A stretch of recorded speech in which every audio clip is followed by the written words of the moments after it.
Well, we always end these interviews with a speed round of kind of quick, fun questions. So the first one, most ridiculous question you've had to answer as a White House press secretary.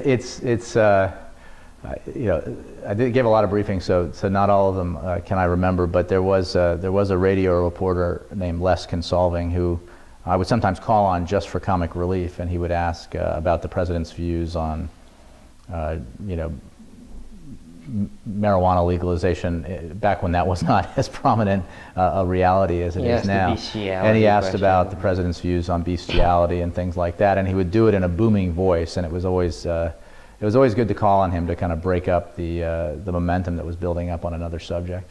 Number two, how do you get your news in the morning? What's the first thing you read?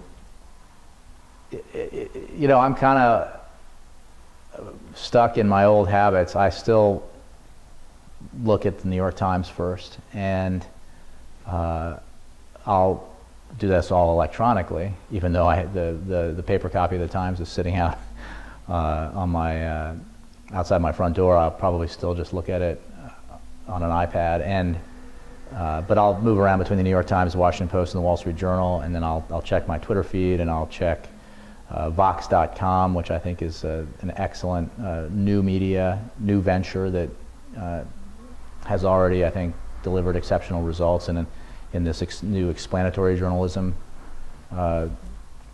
format that I find very useful. Now, I know that I read that your son is part of a boy band. Were you ever as cool as your son? Not at that age.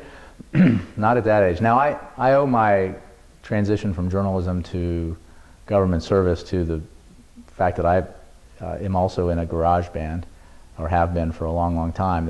In a band that never plays anymore, really. But one of my colleagues in the White House, who's still there and actually is the president's deputy national security advisor, but had worked for Joe Biden before that as national security advisor to the vice president. He and I are in a bad garage band and have been for years. So that relationship is how I ended up working for the vice president, or at least got on his radar as a possible communications director, which, you know, just goes to show that, you know, rock and roll leads to interesting places. You have to be locked in a room for 24 hours with either Jonathan Karl of ABC News or Ed Henry of Fox. Who do you choose? That sounds like torture. In either case,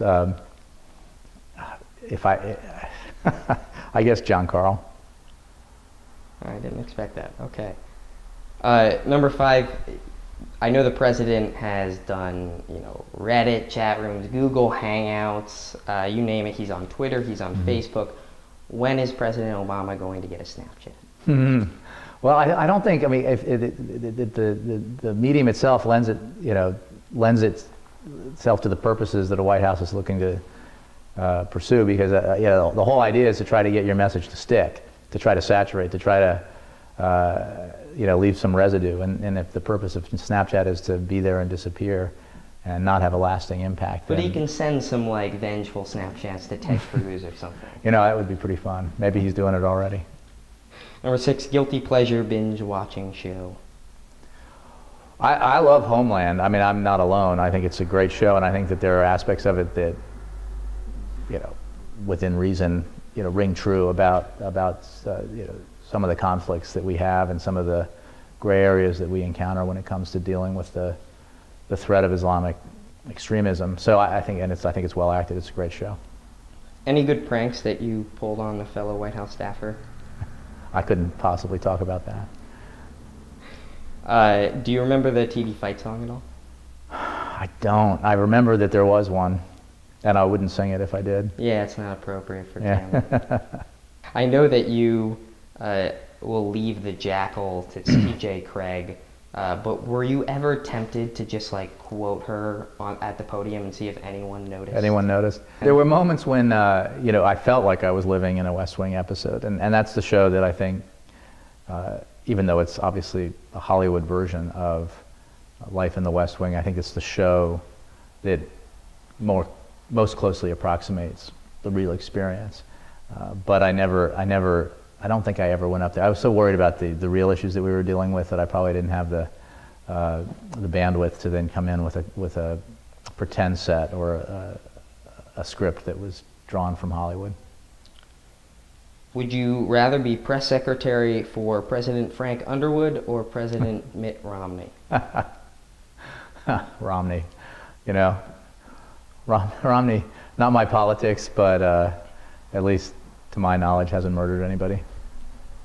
Oh, that's a spoiler. Yeah. People haven't watched. 2016, are you ready for Hillary? Well, I mean, I'd say a couple things. One, it's enormously important in my view that somebody succeeds President Obama who wants to continue to move the country in the direction that he was moving it. And obviously that's going to be something that a lot of people out there disagree with. So I'm not sure who the Democratic nominee is going to be. I think the overwhelming likelihood is it will be Hillary Clinton, and I would very much like to see her then prevail. But she's got to run a good campaign, and she's got to make an argument that resonates with the American people in order to do that. And you know, she brings an enormous amount of experience in the Senate, in the White House, and as Secretary of State to the table. But she also has to make a compelling case for why she ought to take office. It's always hard when there's been a two-term presidency for that president's party to then win a third term and a fourth potentially. So it's not, you know, it's a challenge, but I think it's an important one. What's next for you? I mean, you've said that you don't want to really have a long-term TV career, and you're Right. also not going to publish a memoir. Uh-huh. What comes next? Well, I mean, I may write a book at some point, but not in the near term. And I really don't know about the stuff I'm doing on TV, where that will take me. Right now I'm doing what I set out to do when I told the president back in April that it was time for me to move on, which is I'm spending more time with my kids because you don't get your kids back at this age ever again.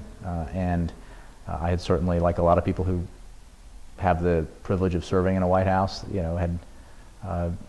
had to make some sacrifices, and my kids, my family had to deal with my absences. So that's my focus right now, but I'm spending a lot of time exploring a lot of different really cool opportunities that are out there for me to consider, which may not have been if I hadn't done what I just did.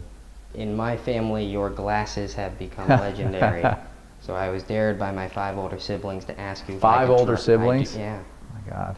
3 sisters, 2 brothers. They dared me to ask you if I could try them on. Yeah, sure. Here you go. All right. It's they're Warby Parker frames. Good company. Well, Jay Carney, thanks so much for joining us. All right, Cody. Thank you. It's a pleasure. I hope you can see okay. As always, if wherever the camera is, thank you for joining us. This has been YTV. Everybody has a story. I'm Cody Pomeranz. See you next time.